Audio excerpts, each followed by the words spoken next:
So I'm John Kane, and I welcome you to Let's Talk Native on this Saturday, December 21st, the winter solstice day. While this program may not provide a path to spiritual enlightenment, we do encourage and in some cases start conversations. We don't do prayers and we don't do buffalo speeches. We take a tough look at history, oppression, and survival. We talk about culture, the arts, politics, and identity, and we may step on a few toes along the way. But our real goal here is to bring people together by breaking down what separates us. We will take on the false narratives and provide critical thinking to all that is heaped upon us, and we do it all right here from the Cattaraugus territory of the Seneca Nation. So let's talk Native. But first, let me remind people that our audio streams on our website at www.letstalknative.com. We stream live video of the show on Facebook, on our Facebook group pages via Facebook Live. We take the audio and we put it up as podcasts after our broadcast, and you can find it on any of your favorite podcast platforms. We take the video and we put it up on YouTube, on our own YouTube channel, which is Let's Talk Native TV. So you can find us. You can find us on YouTube. You can also follow us on Instagram and on Twitter. We good? Okay. And of course, like I said, you can the podcast and we will be on Facebook. The video stays up on Facebook, so you don't have to listen live. The nice thing about listening live is I can look for your comments on Facebook while we're airing. But I realize that most people catch the shows after the fact, and that's good too. We're trying to start conversations oftentimes about subjects that are not widely talked about. So anyway, I'm the host of Let's Talk Native, and I'm joined here in studio by Jake Proud, who is managing our audio and our video. Let's get into it. I guess I could first, before I get into it, so I don't forget to thank people. Look, yesterday was my birthday. I am officially 60 years old, entering my 61st trip around the sun, starting on the day with the, again, the shortest day of the year. So I want to thank all of you folks who wished me good birthday wishes and a good new year. I appreciate the sentiment. I used to think 60 was pretty old, but now I'm here, so I guess I have to rethink all that. So, all right, let me get into it. I had I've been having a bit of an issue with a few people over this notion of identity politics. None more so than one caller in particular in New York who has a strange view of the world, and of course he's a white guy.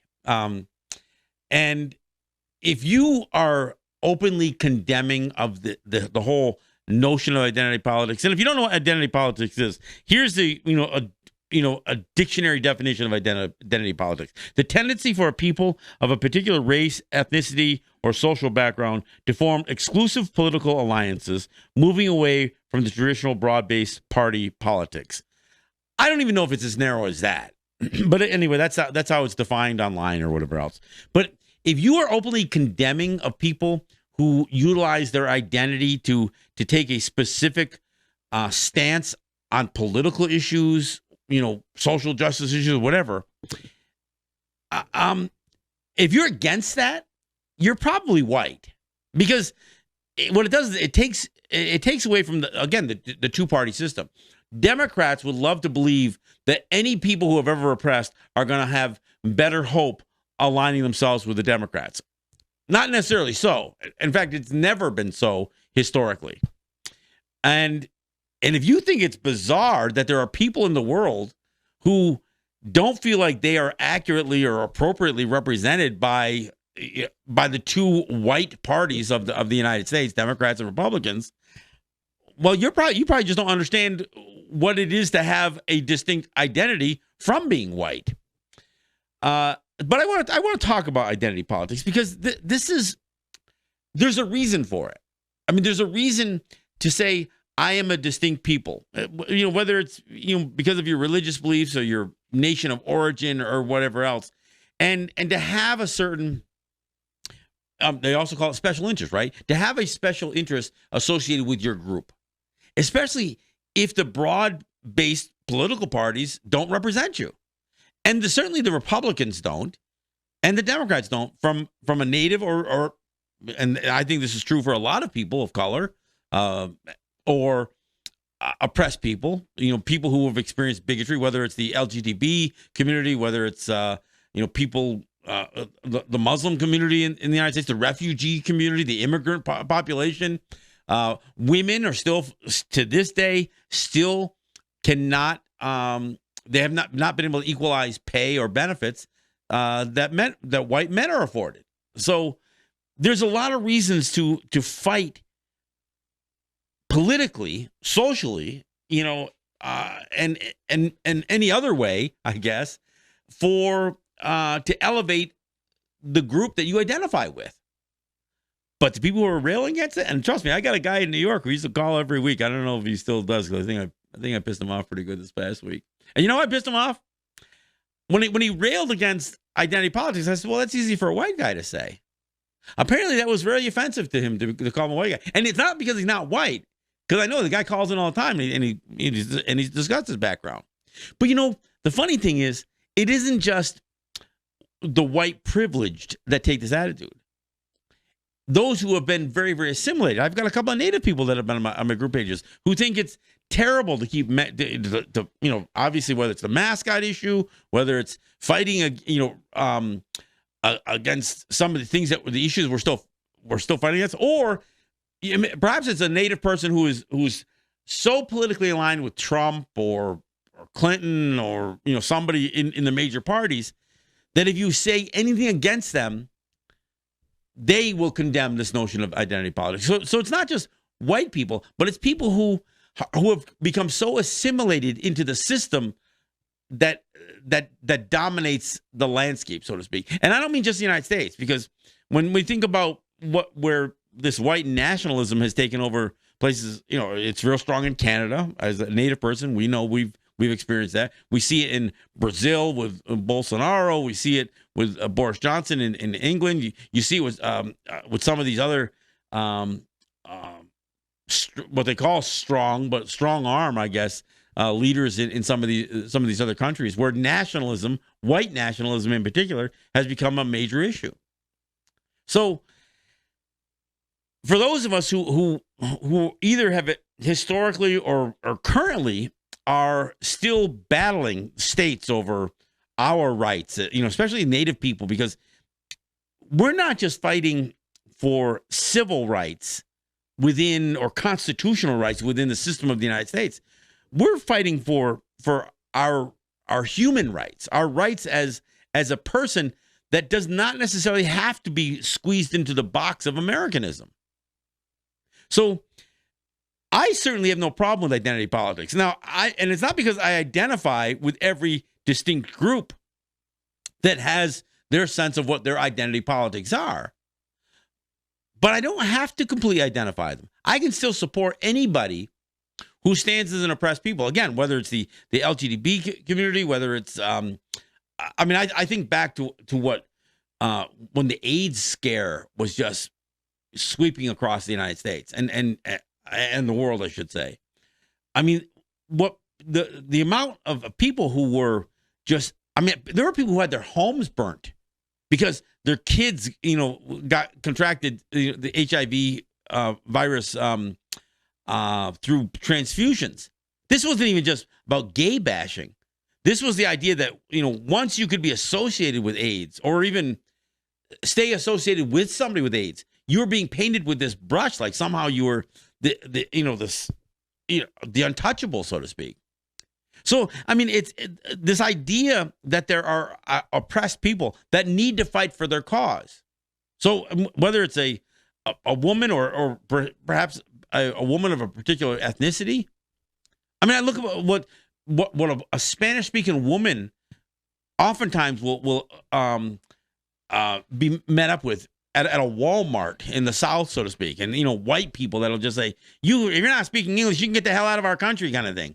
Like, United States has its own language. It doesn't.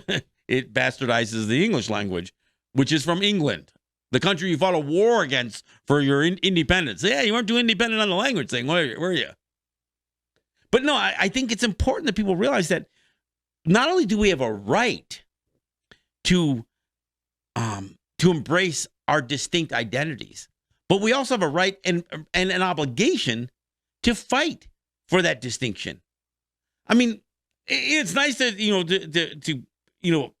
this myth of the melting pot of the United States. Well, you know what the melting pot means? When you melt everybody together, we're all the same. Well, we don't all have to be the same to be treated with dignity. And if the whole idea, and this is what I get from not only from some of this privilege, this white privilege, but even from people of color who embrace this notion of assimilation to the extent that they will condemn you for standing up against, a racist mascot or standing up to protect land rights or anything else. No, you should just throw the towel in and embrace your Americanism, and that's it. No, I'm not going to do that. But I think this is part of the conversation that isn't had. And so just being met with, not just one irate caller in New York, but even a few other people who weigh in with similar kinds of messages. I think the idea that there are people, even people who think that they're on the left, and maybe even, perhaps even especially people on the left, because, the people on the left think, well, the right is so bad, everybody should be in our tent. And we're not going to represent your special interests in this tent, but you need to stand with us because, black people should all be Democrats. Native people should all be Democrats. And you know what? They're not and we're not. And there's a reason they're not and we're not. For one thing, for many of us, we don't feel either party represents us. Or not feel. We know they don't. But the fact is that many of us don't feel a part of that system and realize that we are going to be we have been, are, and will be treated badly by the leadership in both of those what they call their political spectrum. That spectrum of left and right in the American system doesn't mean that you have, the left and the right, and that every human being on this continent are somehow within that spectrum. It's simply not true. Because I tell you, you go left far enough, and it's not like it's a line. It's like it's a circle. You go left far enough, and you go right far enough, and they almost start to meet up on the backside of the so-called spectrum. And that's a fact. I mean, you can go extremely right or extremely left and find yourself feeling more connected to those who are supposed to be on the opposite end of the spectrum, because eventually that radicalization, and again, I have to say it, and I know people get pissed off, but both the right and the left are white. And they are. I mean, they want to claim. I mean, you hear Republicans, we have to draw in the Hispanic vote. We have to draw in the black vote because we fail it. And you hear the same thing on the left, because they know that we aren't a part of their system. And they'll try to use things like on the right, they try to use the fact that the Hispanic population or Latinx or Latina, Latin American, Chicano, whatever you want to call Spanish-speaking brown people, that Catholicism and religion is one of those assimilated qualities of those people. So their belief is they can use the religion and the religious right to wrangle Hispanic people into the conservative tent. And of course, at the same time, they're gonna be overtly racist against immigrants and immigration and be able to profile anybody who's brown as being illegal. So they want to draw them in politically, but they also will still want to be able to hang on to their over racism. But it's the same thing on the left.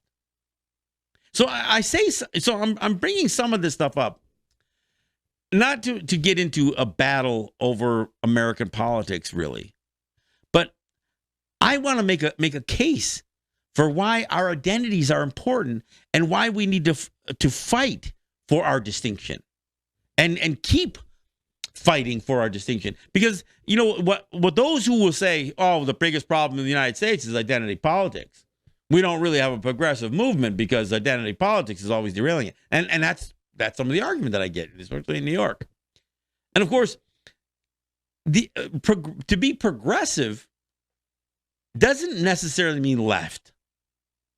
It doesn't mean to be politically. What progressive means is that you are progressing as a human being to understand, to embrace distinctions and diversity.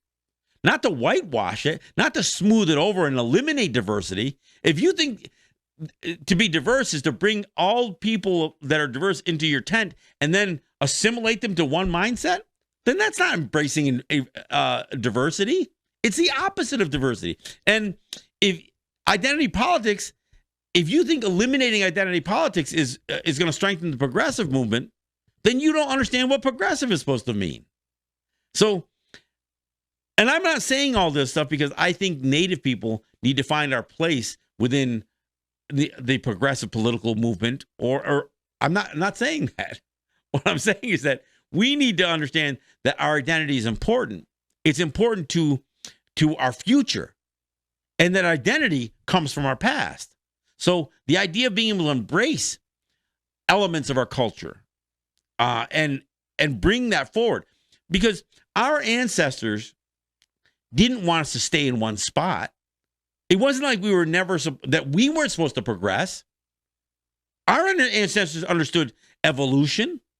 I mean, we may not have coined that phrase or whatever else, but we knew that we progressed as a people and that we would continue to progress in the areas of the humanities, understanding the human relationship to creation. That's very much a part of our culture. But everybody else wants to make it all, it's so spiritual. It's this, it's that. It's all these belief systems. No, it's less about beliefs than it is about understanding reality and our real place as human beings within the family of everything else that we're related to, whether it's the animal life, whether it's land itself, air, water, all of that stuff. And that's not me trying to be, poetic or metaphoric or spiritual. That's me trying to be pragmatic and understanding, with an understanding of the limitations of our understanding, where we should be with the rest of creation. And that also means how we interact with white people and colonialism that still is at play today. When a white man calls up my show and says the problem is identity politics, that is still colonialism. I mean, that is textbook colonialism. That's saying we need to eliminate that distinction. So when a guy calls up, and the caller in particular in New York, when he calls up and says, the problem with the country is identity politics, I said, well, that's fine coming from a white man. Boy, did that piss him off. I mean, because those who want to rail against identity politics, they don't want their identity to be called out.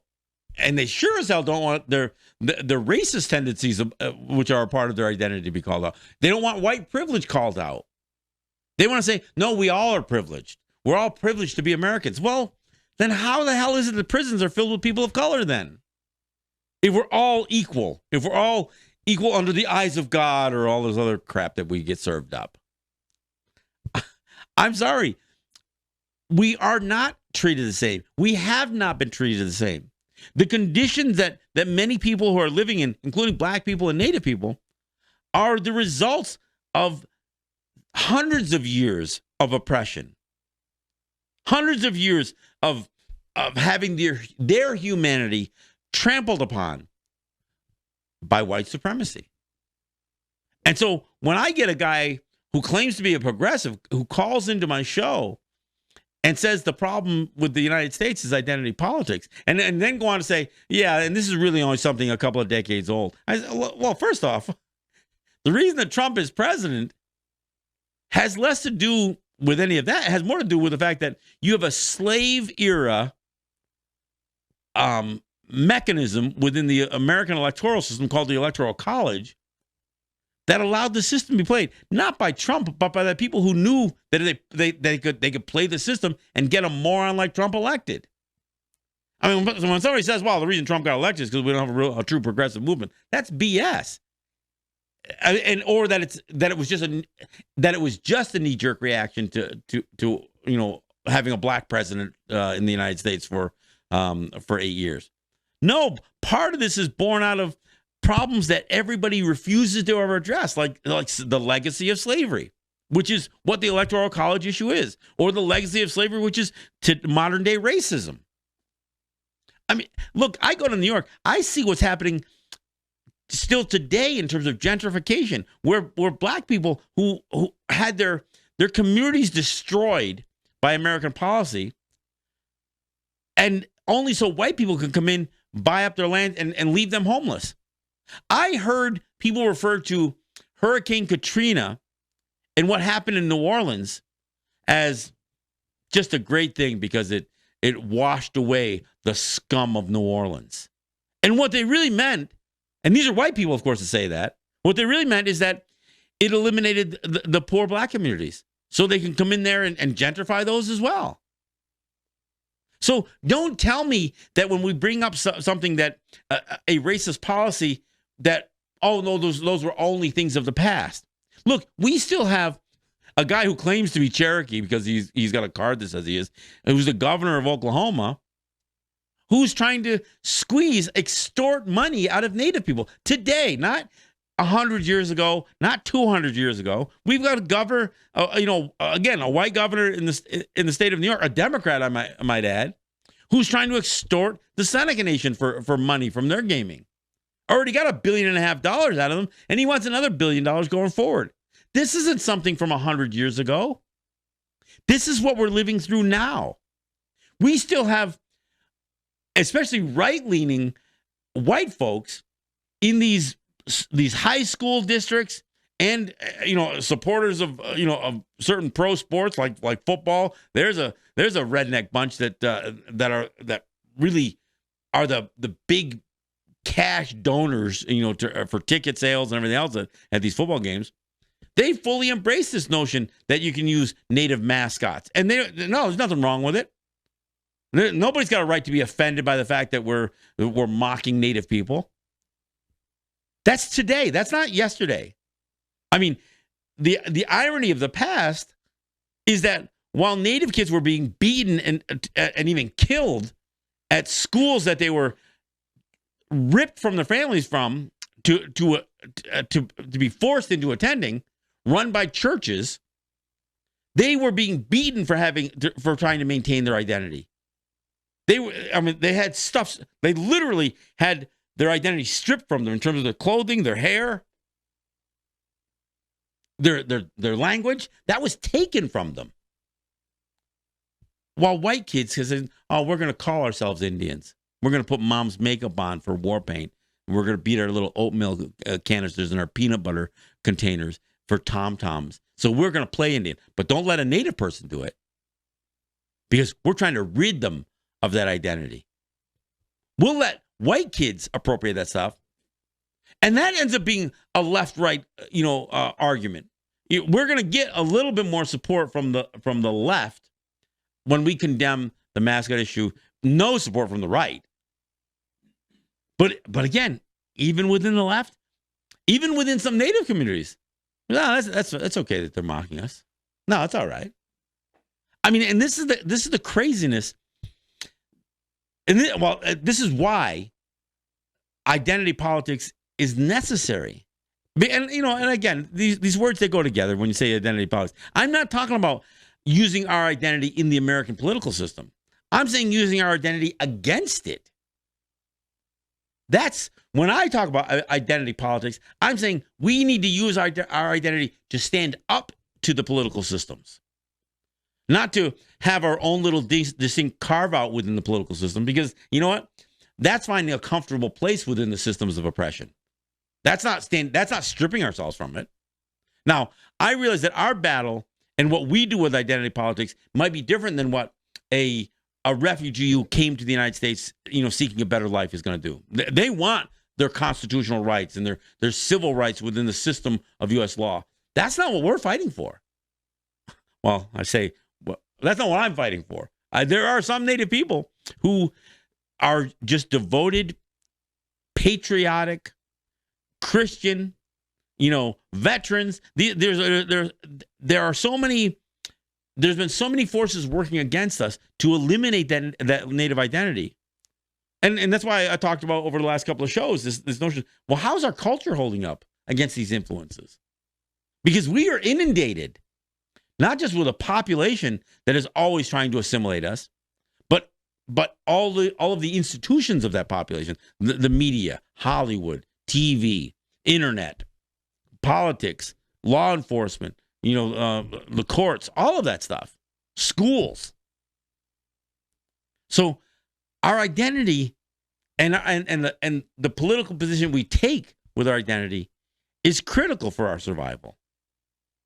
And every time we try to whitewash our identity by trying to make too much of a comparison, I mean, I've gotten into these discussions with many people, and some who are friends of mine, about this notion. Well, let's look at native spirituality because it's not that far off of what Christians believe, or what a Buddhist believes, or what this. No, don't even do that. I'm not trying to parallel our culture, and I don't want to call it belief system. I don't want to parallel our culture with somebody else's culture, so somebody can say, "Well, yeah, they're kind of the same." No, even if there are similarities, I don't want people trying to make that thing because it ends up whitewashing it.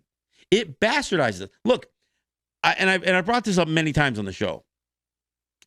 There's no greater example of how we have even altered our view of this notion of native spirituality than our embrace of the word creator.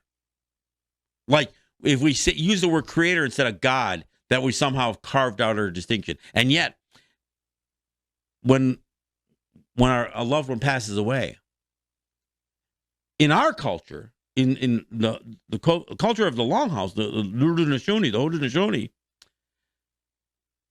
we describe what happens to our loved one when their spirit, when their life force separates from the body, is that we return the body to our mother, to the earth. But more and more, you're going to hear Native people say, "Oh yeah, my loved one is making their final journey to the sky world." I'm sorry, that's Christianity, or one of the three, religions of Abraham. That heaven and hell thing, that wasn't ours. We didn't refer, although we have creation stories that refer to perhaps a sky world. There's nothing in our culture that talks about us returning to that. When we look at the stars, we're not, Mufasa talking to Simba saying, "Oh, those are our ancestors of the past. Those are the great kings." No, we refer to the stars as our distant relatives. Why? Because they are the most distant things we see in all of creation. But we still know that we have a relationship to them. We never referred to the stars as our elders who have passed on, sitting with the Creator, like sitting at the right hand of God. We've bastardized our own view of our culture. And instead of the natural understanding, because we look at the earth as our mother, we're saying when we die, we return to our mother. That's literally what happens. It isn't, and we use things like metaphor to describe the earth as our mother, but we literally return to the dirt. To the, again, I guess we could use the Lion King thing again. We become part of that cycle of life. We become the dirt. We become the, part of the system of the ground that we walk upon. People get hung up with this whole notion of, we found bones here. The whole idea of doing these, archaeological digs and that kind of stuff. Look, there's probably almost no part of the livable, arable lands of North America that didn't have a native person who may have died on those very spots, and whose bones may have become part of the ground right there. But that's why in our culture, we say after the 10-day, and we even reaffirm it again on when we do the yearly feast, death feast for our loved ones. We fully embrace that what we returned to our mother, what we returned to the earth, is no longer our loved one. Our loved one now lives in our memory, in our hearts. And I know that that's kind of metaphoric too. And, people can call it spiritual if they want to call it spiritual. That's not belief system. Look, when somebody passes away and they're gone the only place you have left is have them residing is in your brain, in your mind, in your memories. And even as that memory changes and alters, how, what that relate, and it does. I mean, sometimes you become more fond of somebody after they passed away than you were of them while they were alive. I mean, that does happen for some people. And that's not a terrible thing either. It's not a terrible thing to only remember the good things of somebody's past. Once they're gone, I mean, as long as you don't have to deal. If somebody's got a mean streak to them, or they've done some really wrong to people, I think you should confront it while they're alive. But after they're gone, it matters very little how much you want to condemn somebody. I mean, we should all try to be better people, better creatures on the earth. That's the evolution that our people embraced. Not this notion that we have to be godlike. Or our whole goal is to one day die and sit at the right-hand side of the Creator? All right. Well, I didn't want to turn it into just that, but because we have a tendency to alter that identity because we try to parallel identity to somebody else's. We're always looking to say, well, here's the similar thing. Your experience is this. Well, we had the same thing happen to us. I don't know that we had the exact same thing. Even the oppression that black people experienced through slavery and that kind of stuff, Native people were enslaved too. But our experiences still weren't the same. I mean, there's even as you describe a genocide that may or may not. I mean, the effort was to eliminate the culture that black people had as they were ripped away from Africa and then bred in captivity. It wasn't to eliminate the people. Look, I mean, white people exploited the black population because they exploited those people as beasts of burden. So, but for us, yeah, some Native people were slaves, but it was just as easy just to kill us. There was never this wholesale movement to bring black people to North America or to the Western Hemisphere just to kill them. But Native people, we had a different experience. Native people there was an effort to depopulate, to eliminate us, so they could embrace this whole notion that it's a void land, it's a vacant land for white people to take over. All right, I've kind of got past the bottom of the hour, so let me take a break. I'll catch my breath, take a drink. Water. I'm not drinking, and we'll come back with a little bit more. This is John Kane. This is Let's Talk Native.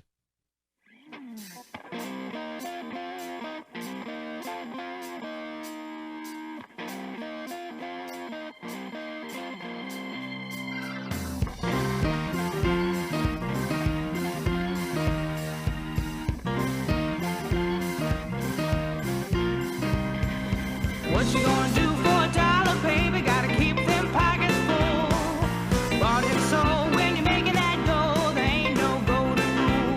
Oh, what you gonna do for $1, baby? Gotta keep them pockets full. Bought and sold when you're making that dough. There ain't no golden rule. Sitting on the front porch sipping lemonade. And pulled up in an Escalade. Suited up, slick down, alligator shoes. And he made me an offer I couldn't refuse. He said, you wanna be a rich girl, listen to me. And baby, I can make you guarantee. Money in your pocketbook, easy as pie. Just stand on the corner and bat your eye. What you gonna do for $1, baby? Gotta keep them pockets full.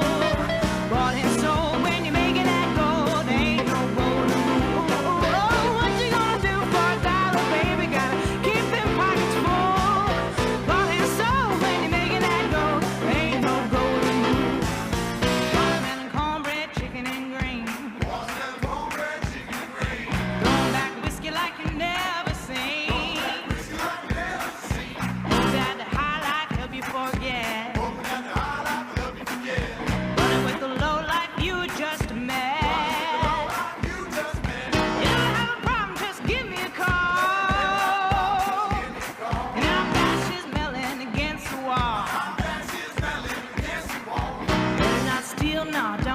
skin. Better not steal now, don't you skin. 'Cause I ain't afraid to go to jail again. What you gonna do for $1, baby? Gotta keep them pockets full. Bought and sold when you're making that gold. There ain't no golden rule. Oh, what you gonna do? So there you go. Thanks for coming back. This is John Kane, and this is Let's Talk Native. I want to thank our sponsors. Let's Talk Native is sponsored by Ross and Holly John and the RJE family of businesses, Eric White and ERW Enterprises, and the good folks at Grand River Enterprises and Native Wholesale Supply, and a few others. There's a few others who from time to time make a contribution, and it's always appreciated. We're always looking to try to expand our capabilities, either upgrade or at least maintain what we do have here. We've got what I think is a pretty nice setup here. In fact, we've got a good enough setup here that we do try to avail it for not only other things than just our show here. But I got my buddy Lou Snyder, who on Mondays is going to do a show that's going to stream on his YouTube channel. So if you look for Louis Snyder on YouTube, you can find his YouTube channel, and he's got a show that he's calling Indigenous Output. And, it's going to be, news and entertainment issues. So look for that.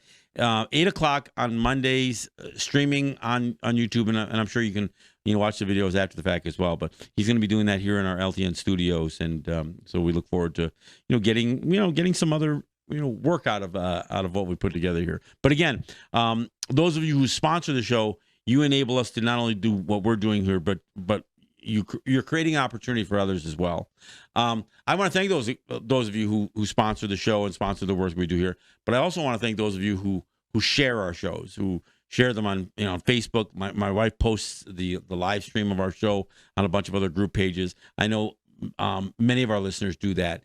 Those of you who are not just listening to the podcast, but sharing those podcasts or the YouTube videos. I appreciate all of it. We are growing out our group page pretty good. We're starting to close in pretty quickly on 8,000 members on our Let's Talk Native group page. I think we're just about ready to go to 7,800. So we're only going to be a couple of hundred away from 8,000. So that's good news as well. So anyway, I wanted to mention that and also mention what Lou Snyder's doing. Look, when we talk about even the subtle ways that not just the right, but the left try to target or go after this identity politics. Here's the classic example. The best example of that is looking at the Black Lives Matter movement. So as the 2016 election happened, even the folks on the left, even Bernie and Hillary and all these others, they didn't know how to deal with the issue of Black Lives Matter. So what was the immediate response from the left? The immediate response was, well, all lives matter. See, these are white people. They can't understand that when you say Black Lives Matter, then we're not saying that the other lives don't matter. What we're saying is the reason we have to even have a phrase like Black Lives Matter is because Black lives are not being treated like they matter. White people their lives already matter. You can tell because the whole system is built to support white supremacy and white privilege. So when a white person says, oh yeah, I support Black Lives Matter because all lives matter.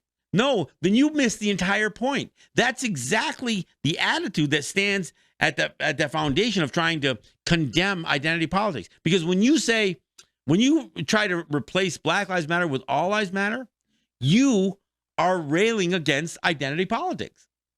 And, and some people understood it right away once they got caught, right? I mean, because it's easy to buy into that, right? I mean, it's almost like that. The other thing I talk about, the difference between civil rights and human rights. They aren't the same thing. I mean, and that's why the identity politics of Native people is different from other people because we're not trying to fight for equality. We're not trying to fight for equality in the eyes of the American Constitution or the Supreme Court or whoever else thinks that they are responsible for this thing. No, we're trying to fight for distinction in spite of the U.S. Constitution and all of the bullshit that they've tried to, pressure us with under the name of rule of law. It's a different thing. Why? Because our identity is different, and our identity politics is different. Now, and I think it's important that people understand that, because every time somebody tries to minimize our distinction, look, and this is one of the problems I have with some people who interpret the Code of Handsome Lake in such a way that they believe the Code of Handsome Lake is, makes us Christians. And I know people are saying, wait, what's that mean? There are some people who believe that when Handsome Lake had his visions, he saw the Ganawida as Jesus Christ. And that he tried to make the argument. Now, whether I don't know if any of it's true, but there are people, and I've listened to people here in Cattaraugus who are considered bastions of traditional knowledge, say, well, we're really Christians too, because the Ganawida and Jesus Christ were the same person. That's like the whole lost tribe of Israel thing, right? Native, with that, and that's what the Mormons believed, right? They try to push this whole idea that the native population were the lost tribe, the unclaimed tribe of Israel. We don't have to fit into their storylines, which is kind of my point. But we also have to be careful, because what may seem like an embrace of our distinction, oftentimes is no, bring you in. We understand your history. In fact, we're going to explain your history to you, which is where it takes the turn, right? Everybody talks about, well, what is that moment when things start to go real badly? I mean, Sandra Bland, for instance, the black woman who was pulled over in West Texas or Central Texas, when she gets stopped by a white, and she's a black woman, and gets stopped by a white cop because her taillight was out or something like that. How did being stopped for a taillight turn? When does that moment happen where it gets bad? Well, when the white cop tells her to put her cigarette out, she says, "Why? It's illegal for me to smoke." The moment she stood up to a white man barking to a black woman what she should do, what her behavior should be, whether there's any legal foundation or not, that's the moment things went badly. And we all, whatever your identity is, native, black, Hispanic, Muslim, LGBT, whatever you identify yourself as, that you feel like you are a group that needs to have some distinct representation for your group, not just in politics, but just in the world. It's fine to have allies who are not a part of your group. So, one of the things that I have a problem with the definition I found online was it says the tendency for a people of a particular race, ethnicity, or social background to form exclusive political alliances. Look, I'm not saying that we can't have support from other groups, other identifiable groups, including the dominant culture, white people. In fact, any of us who are fighting oppression need to realize that the only way we accomplish that fight is by identifying the powerful group, the white group, the white power group, and getting some of them to be our allies. But just because we're trying to get form allies within other groups doesn't mean that we have to concede that to have them as allies we have to be like them. And this isn't about superiority, inferiority. It's not that. I'm not saying, no, we're not going to lower ourselves to be white people. No, I'm not saying anything like that. And I'm not saying that I want the white privilege that they have, because that's what we see in some of our in some of our groups, right? Native people. There are Native people who would love to be able to embrace white privilege, and of course, some of us don't look that Native compared to other people. So, can we white pass? Could I white pass? Sure, I could. But I'd have to abandon my identity to do that. I could be one of these people who says, "Oh yeah, I'm a Washington Redskins fan and I'm Native." Well, You're probably not. I mean, even if you have some native ancestry, it's this whole idea when people start to say, well, your distinction is about the blood that runs through your veins. No, it isn't. No. And your distinction isn't about the color of your skin either.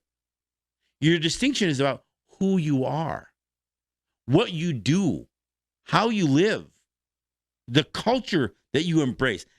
We don't embrace the color of our skin. It is what it is. I mean, I guess we could darken it or we can lighten it if we want to. But we don't, and we have no control over the blood that goes through our veins. Try to put a different type of blood in your veins. See what happens. You'll be dead. No, that's not what defines us. I mean, it isn't. What defines us is what we do, how we live. What have we brought from our cultural past to our present, and what are we bringing into the future? Because I got to tell you, if all we're looking for is to be, dissolved, immersed, dissolved, and absorbed by Americanism, and again, the problem is there's not even an American culture. It's more like homogenization. Let's throw a bunch of people and try to make and try to make them the same. And of course, the problem is we still don't completely lose the color of our skin. I mean, are Black Americans lighter skinned than African Americans? Yeah, but you know what? This isn't just about one drop rule. If you can be identified as being different, somebody's going to identify you as being different. The difference isn't something that we should be ashamed of. And again, tolerance does not equal diversity. Tolerance isn't the same thing as respect. Tolerance is what you put up with. So when you stop seeing somebody as different as somebody that you are entitled to kill, there are some people who say, well, that's tolerance. No, it isn't. If you're still hating somebody because of their appearance or because you believe that they're too different from you, that's why identity politics isn't what makes that hatred. Identity politics is where we stand up to that hatred. And we stand up to the oppression that goes along with it. That's what is important about maintaining your identity, not just to be the exclusive club and not to tout yourself as superior or better, but holding on to those distinctions is what's important. I mean, when you look at what people define as white people, even white people discriminated against each other. The Irish immigrants, they were condemned until they were considered white enough. Then they fit right in with white America. Same with Italians. Same with Jewish people. So once, if you can qualify yourself as white people, and you don't necessarily have to, you don't have to abandon your name. You can still be called O'Reilly or whatever the heck your name is, or McDonough or whatever. I mean, that might be Scottish. You can still have those distinct names. You can even maintain a little bit of an accent. But I mean, I go to New York. When you're walking through the streets of New York, there's a ton of white people that you see, but you don't know where they're from. They could be Ukrainian, they could be Chechnyan, they could be Russian, and there's plenty of those folks. And look, they just look like white people to us until you delve into a conversation about identity. But you know what? Because they can pass, they don't immediately feel the pressure of having a distinct skin color. Or for people who dress a certain way that is a part of their culture, people say, well, then don't wear a hijab, don't wear a turban, don't wear. So you want me to abandon something that is a part of my culture, or a culture, so I can conform with you? Look, our identities are important. All of us, even white people.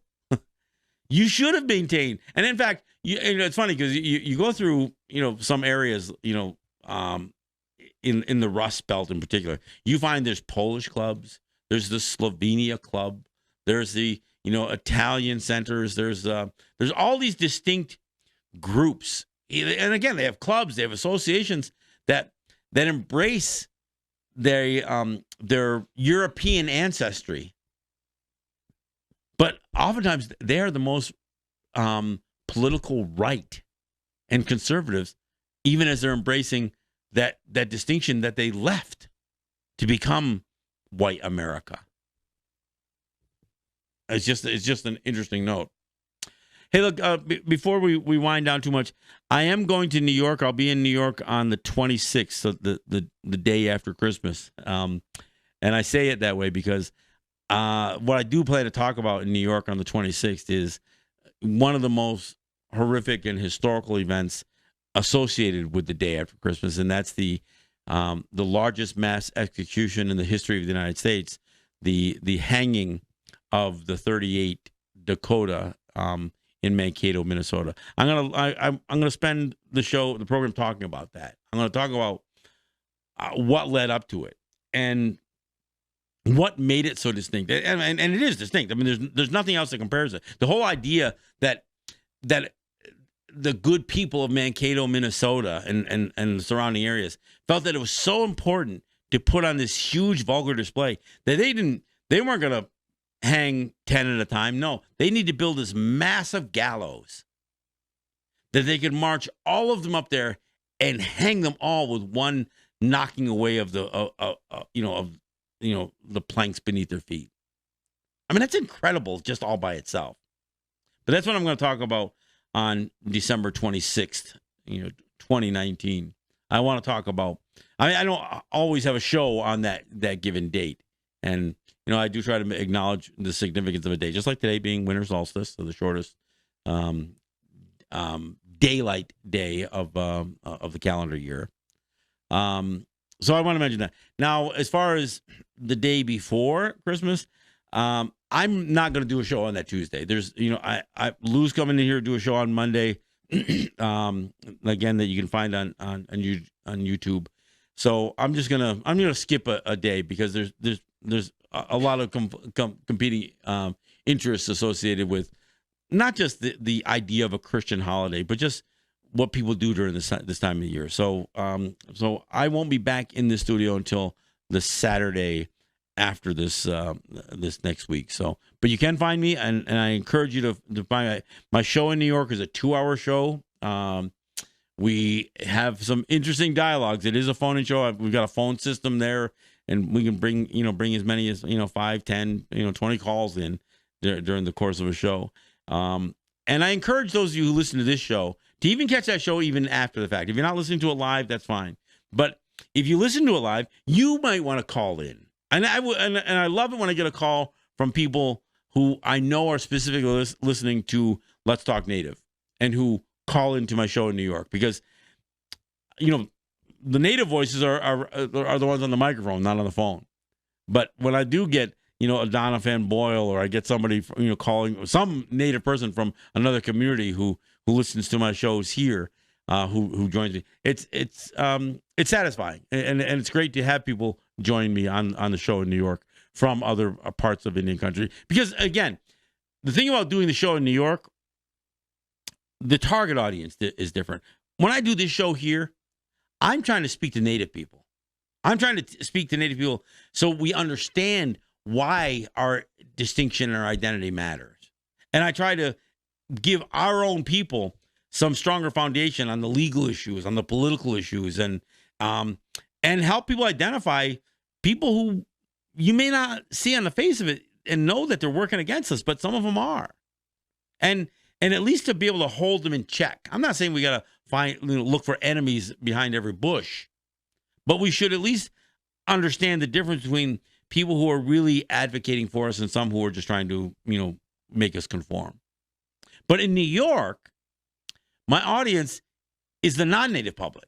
So I'm trying to educate them too. Part of it is, frankly, that is my outreach. Do I manage to piss off some white people in New York? Absolutely. But my goal isn't to piss off all white people in New York.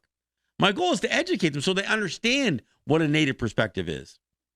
So when I open up those phone lines, especially in hour 2 of my show in New York, the goal is to have a more broad-based conversation. I had somebody tell me that I had no right to add to his conversation because it was as much his show as it was my show. Well, you don't quite understand how this works. This is my show in New York, and I'm inviting you as a caller to have a conversation, not to just give you airtime. So for those of you who listen to this show, I'd love you to join me and have the conversation with me on my show in New York. And that's Let's Talk, and that's Thursdays from 3 to 5. It's a 2-hour show from 3 to 5 p.m. on WBAI 99.5 on the FM dial. We stream on our website, the WBAI website, which is www.wbai.org. And of course, I Facebook live stream that show, so you can join us on Facebook. And I post the shows up, those shows after the fact too. So I'd love to have, look, if you wonder about the group pages, I've got a little over 1,000 people on my group page in New York, which you would think would be the big number, and I've got almost 8,000 people on my group page associated with Let's Talk Native, this show. So I'd love to get some people, swinging over to the other group page and engaging me in that situation. It's easier for me to have multiple people join me by phone. It's a little bit more difficult for me to do it here. We don't have, the same, tools and infrastructure here that we have in New York. So, so again, I encourage you to join me on my New York show each week. And again, it's every Thursday from 3 to 5 p.m. on WBAI in New York City. And of course, I do this show for the most part twice a week on Tuesdays and Saturdays. We'll just be skipping this Tuesday. So I want to let people know. But look, I am very optimistic. Look, turned 60 yesterday, so I don't know. I mean, it's a little bit of a shock to the system, with me even thinking about the idea that I'm really 60 years old. But I'm looking forward to this next year. So my new year starts on my birthday, right? And other people regard the winter solstice as the closing of an old year and the beginning of a new year. It's not just the notion of January 1st or whatever that calendar. But my new year has started, and I look forward to this new year. I am optimistic about some of the things that Jake and I are going to do as projects. Well, we already started doing a little bit. We actually started some merchandise. We do some T-shirts. I've, in fact, my white skin T-shirt just showed up in the mail today. Those of you who caught my last show in New York, you saw that I had my Arians shirt, which is not just mocking the NFL franchise out of Washington D.C. with replacing their native logo with a Trump logo and calling the team the Aryans. I've got my white skin shirts in now, so and we've got some some logo wear also available, and you can find that on our Teespring. The Let's Talk Native, is it Let's Talk Native TV or Let's Talk Native? Okay, letstalknative.com/store. And you can find, again, we've got some T-shirts on Teespring, and we're going to look at doing some other kinds of merchandise. Just because, look, if you're wearing a shirt that says Let's Talk Native, then you're promoting the show. And that's a good way to dress yourself and promote what we're doing here. So, and I appreciate that. So that's what we have in store. So look, I want to thank you guys for listening. Maintain that identity, and don't be afraid to fight for your identity politics. This is John Kane. This is Let's Talk Native. Yahweh.